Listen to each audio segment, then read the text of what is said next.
Hello and welcome to another video in this little series which is revisiting occluders uh, and emphasizing the changes which have taken place over the last 12 months since the last videos that I did on this subject.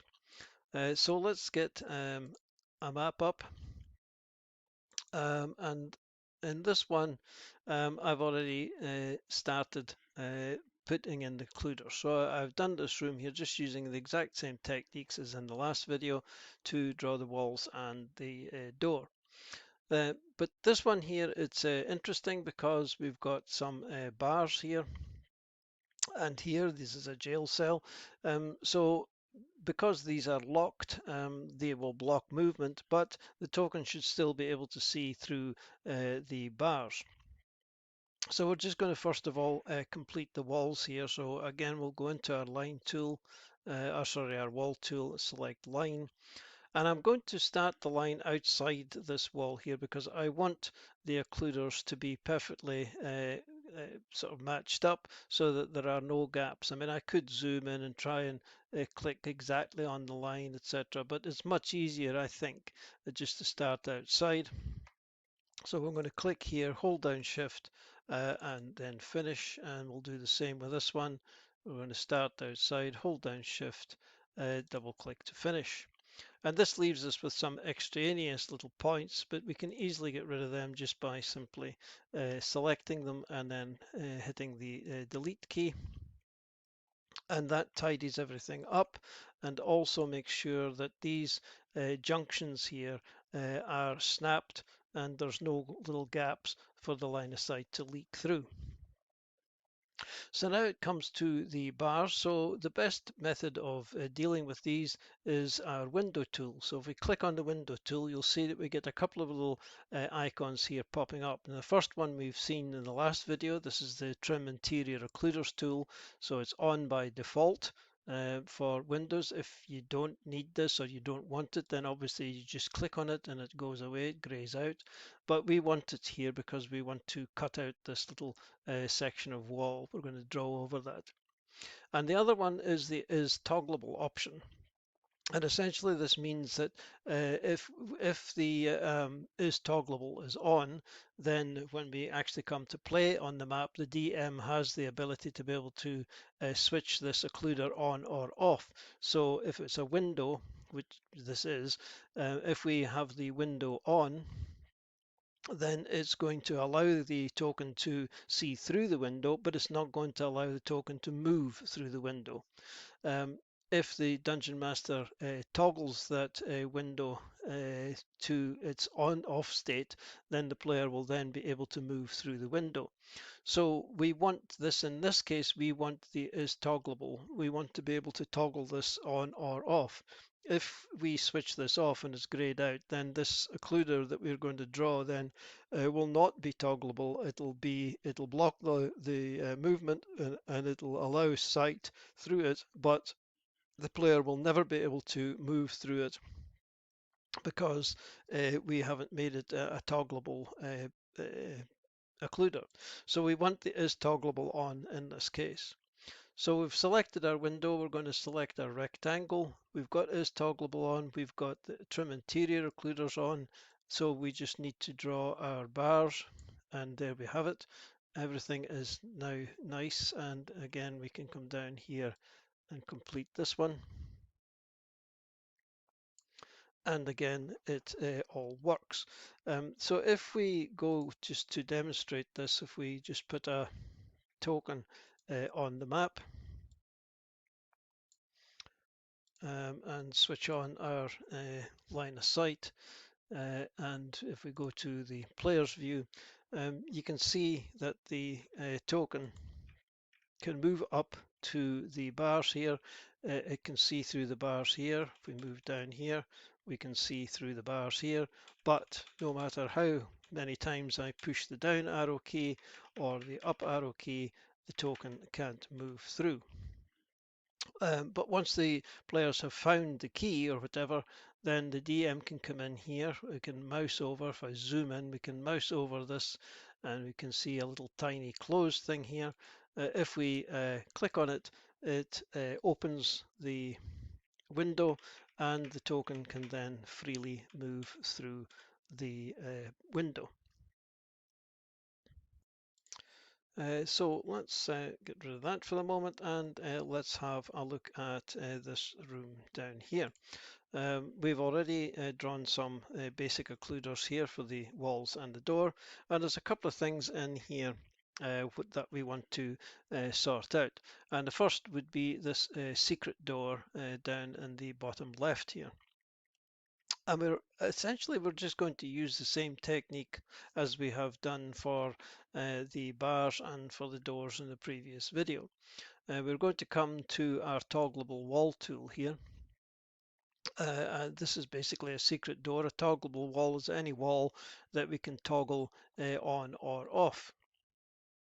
So this is obviously what we want for a secret door. We want the secret door to be on when it's first put onto the map, and until the player characters find the method of opening it, and then we can then toggle the wall to its off state, allowing the token to move through.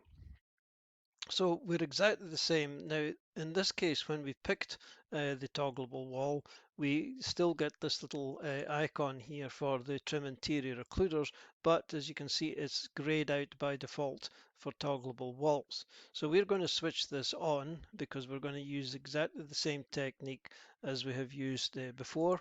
We're going to switch to our rectangle tool.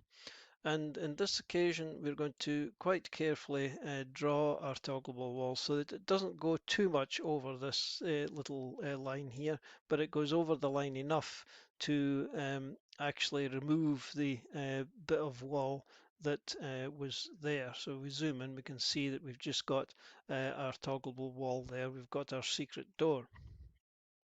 And if we put our token on here and switch all the line of sight, etc. on. Oh, we've done the wrong thing. We put our token from the wrong place, didn't we? What an idiot. Let's put our token in here.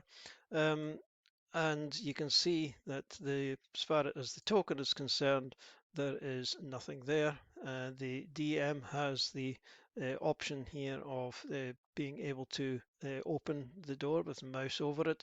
We can see that the door is currently closed. When we open the door, once the players have found the secret, then they're able to move through the door just as if it wasn't there.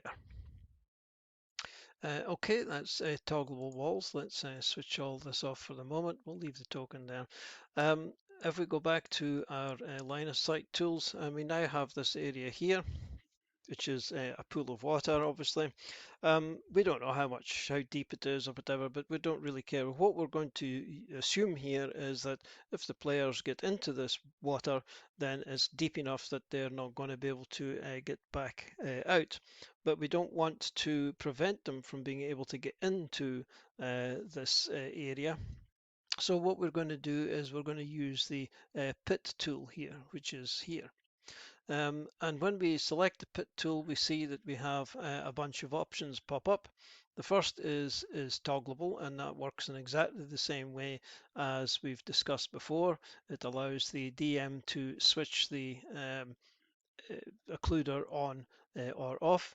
And then we've got this one here, which suggests that it blocks movement. So in this case, we want to prevent the token from being able to leave the pool once they're in it. So we're going to leave blocks movement on.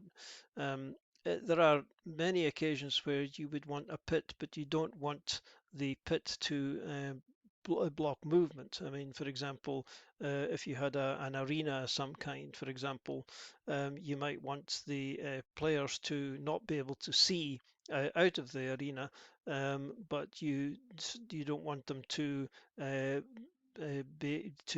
not be able to get in and out of it. So in this case, we want them to be able to see the pool, and we want to be able to let them get into the pool, but we don't want to let them out. So we're going to leave the blocks movement on, and we're going to leave this toggleable on so that the DM can switch it off when the players finally figure a way to get the player that's in the pool out.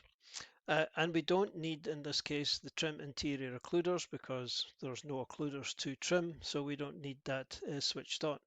So we've got our pit tool. We're going to just take our rectangle, and we're just going to draw a rectangle roughly in that shape. Now we don't need to worry about it, butting right up against all of these and whatever, because this occluder is not going to be visible to the players at all.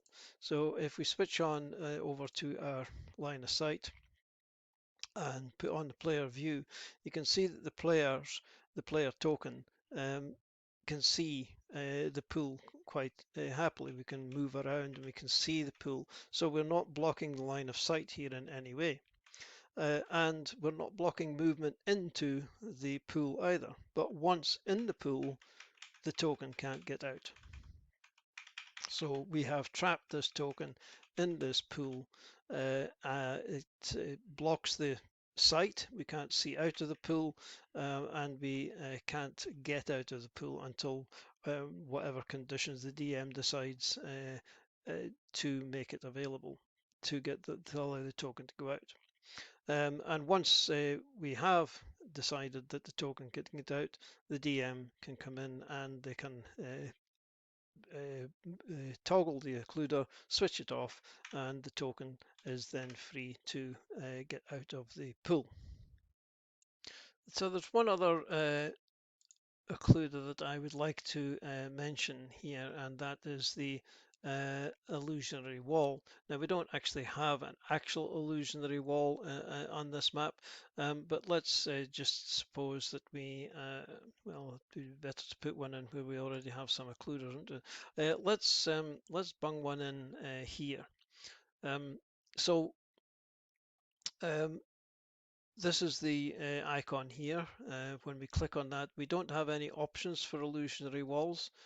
We can trim interior occluders if we need to, so that's an option. But basically an illusionary wall is just that. It's going to block the line of sight of the token, but it is not going to block the movement of the token. So let's select our line tool, make sure we've got the illusionary walls selected, and then we'll just draw one from here to here, and we are done. If we go back to our line of sight, etc. here, we can see that when we move this token as far as they are concerned, there is a wall there. They can't see beyond that wall, so the line of sight is being blocked, but as I say, it doesn't prevent the token from moving straight through the wall. Once they're on the other side, again it blocks the sight into this area here, but it doesn't prevent them from moving back and forwards through the illusionary wall. So that's illusionary walls. It blocks line of sight, but not movement. And the pits, on the other hand, can block movement, can not block movement. It's all up to you. You've got various options for that. So I think that's probably enough for this video. Thank you for watching. We'll see you in the next one.